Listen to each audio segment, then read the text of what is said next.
As you can see, I'm not athletic. Well,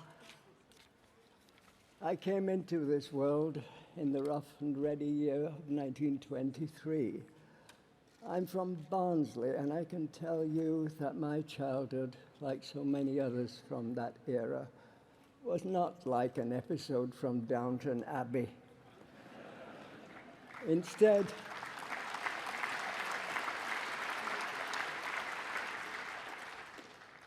it was a barbarous time. It was a bleak time, and it was an uncivilized time, because public health care didn't exist. Back then, hospitals, doctors, and medicine were for the privileged few, because they were run by profit rather than for vital state service that keeps a nation's citizens and workers fit and healthy. My memories stretch back almost 100 years, and if I close my eyes, I can smell the poverty that oozes from the dusky tenement streets of my boyhood. I can taste on my lips the bread and drippings that I was served for my tea. I can remember extreme hunger and my parents' undying love for me. In my heart, I can still feel my mum and dad's desperation as they tried to keep our family safe and healthy in the slum we called home. Poor mum and dad,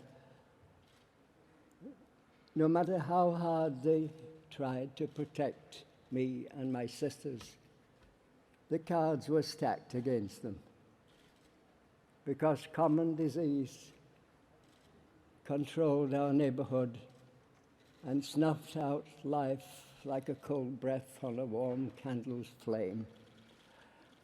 I still remember hearing, while I played as a child on my front step, the anguished cries that floated from a nearby neighbor's window. They were the screams from a woman dying from cancer who couldn't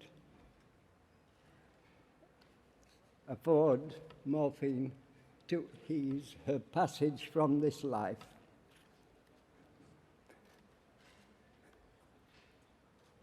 No one in our community was safe from poor health, sickness, and disease.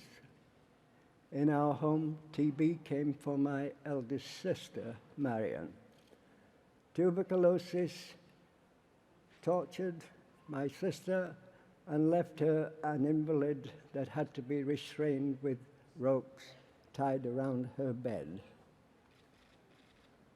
My parents did everything in their power to keep Marion alive and comfortable, but they just didn't have the dosh to get her the best clinics, find her the best doctors, or the right medicines.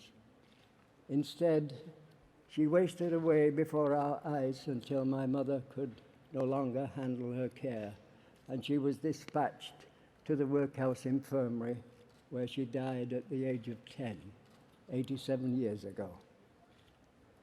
Mom and Dad couldn't afford to bury their darling daughter, so like the rest of our country's indigent, she was dumped in a nameless into a pauper's pit. My family story isn't unique. Sadly, rampant poverty and no health care were the norm for the Britain of my youth. That injustice galvanized my generation to become, after the Second World War, the tide that raised all boats. It is why, for me, in 1945, after a long, hard Great Depression, and a savage and brutal war. At the age of 22 and still in the RAF, I voted for the first time. Election Day 1945 was one of the proudest days in my life. I felt that I was finally getting a chance to grab destiny by the shirt collar, and that is why I voted Labour and for the creation of the NHS.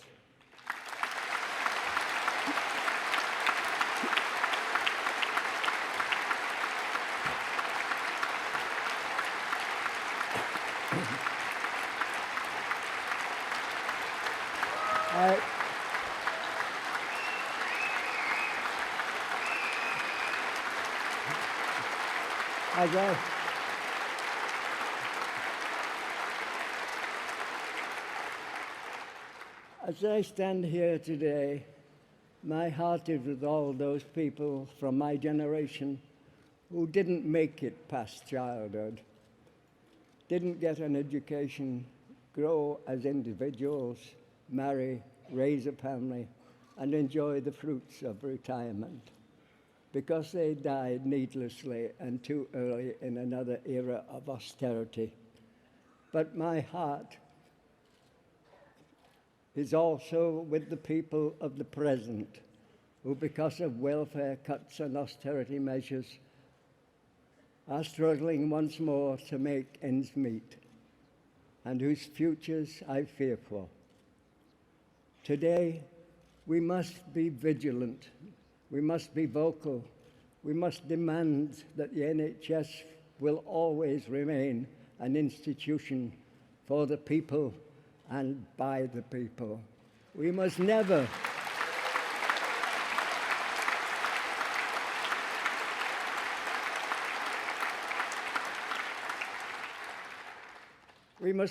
ever let the NHS free from our grasp, because if we do, your future will be my past.